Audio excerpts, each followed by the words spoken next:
Des obus, par millions, peut-être même 1 milliard lancés pendant la Grande Guerre. 100 ans plus tard, sur l'ancien front, les récoltes sont parfois explosives.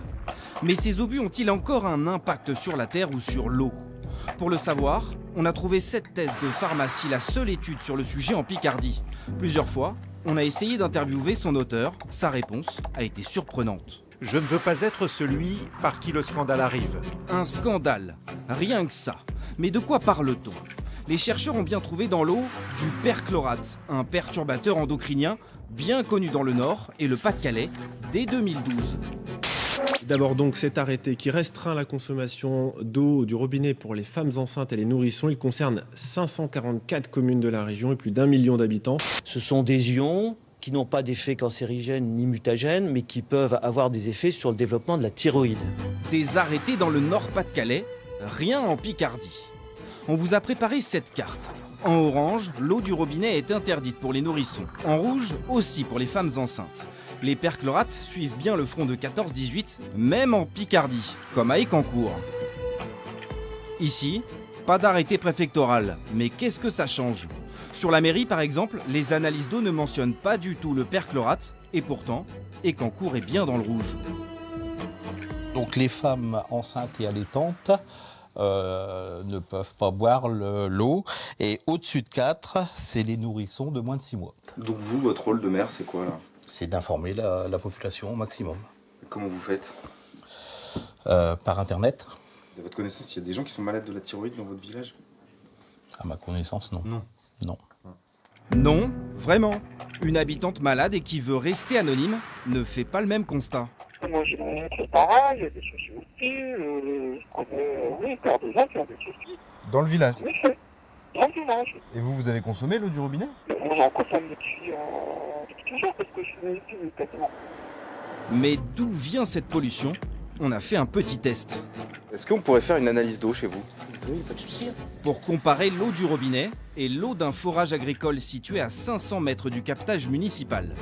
Résultat, 10 jours plus tard, 2 fois plus de perchlorate dans l'eau du village. Cette concentration pourrait s'expliquer notamment par un dépôt de munitions tout près de ce château d'eau. La mairie a bien demandé une solution à l'agence régionale de santé. Réponse de l'ARS, il n'y en a pas. Sauf que techniquement c'est faux. Veolia pourrait filtrer jusqu'à 100% du perchlorate, mais la société attend depuis 5 ans le feu vert du ministère de la Santé. Les taux... Techniquement, on est prêt, si ce n'est qu'il faut quand même disposer de matériaux qui disposent de l'agrément ministère. Et le surcoût, le coût, vous avez estimé ça? Des estimations ont été faites notamment par l'Agence de l'eau et qui évaluaient l'incidence du coût de traitement des perchlorates entre 10 et 20 centimes du mètre cube. De quoi plomber votre facture. En attendant, y a-t-il un danger réel pour les habitants? Les études manquent en France. Le seul ou presque à s'y intéresser, c'est Daniel Hubé, un hydrogéologue. Et ce qui l'intéresse vraiment, ce n'est pas le perchlorate, plutôt ce qui va avec.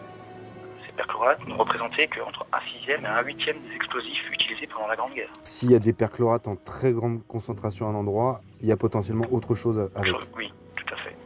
Et qui peut être plus dangereux. Tout à fait.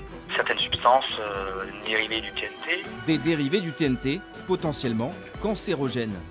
Les 2 processus qui peuvent être à l'origine de zones de pollution concentrées, ce sont les dépôts enterrés. On a concentré à un endroit donné de grandes quantités de projectiles, voire des dépôts qui ont fait explosion. On en connaît quelques-uns.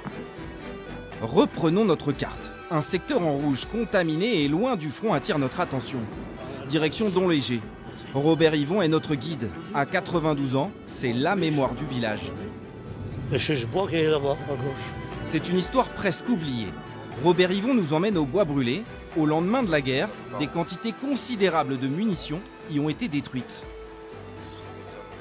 Il y avait de la poudre comme du sable, et puis des granulés aussi, puis même des baguettes selon les différentes munitions.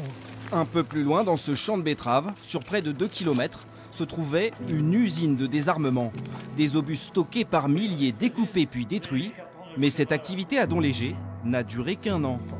Il y a eu le feu au camp, puis une explosion, puis tout a été détruit. Touché carreau du pays. Et toutes les vitres étaient Oh, brisées? tout en l'air.